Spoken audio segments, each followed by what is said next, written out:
Hello good people of the internet. You guys are amazing. You are subscribing to our channel, you are commenting, and you are doing everything that is needed. Muruguti supporter guys, murugu subscriber. I want nopa kutenda kukuru. And don't forget to advertise your business with us. Munongoti bata tuita se tokuitrai munyati wacho, tokuitrai mudiginyira wacho wezvinenge zvichipisa. Saka guys, pane latest yandauya nayo nhasi and toda kuti muone, saka sikada kunyanya kupedza nguva kana uri munyowani. Don't forget to join our family, and our family is growing, and ari pano hatitukane, tingori murudo. Thank you. Ndisinganyanya kupedza nguva, watch the latest.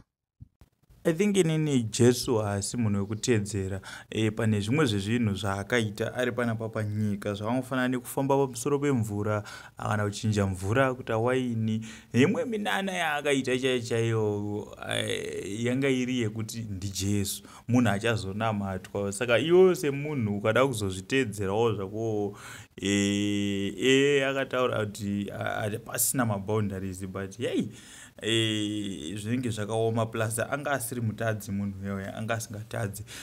Isusu mai tikada kuzozviteedzera nezvivi zvatiinazvo each and every day, we sin against God. Murume uyu wandauya naye akararapo uyo akafa mushure mekunge ada kuteedzera Jesu 40 days and 40 nights ari mugomo.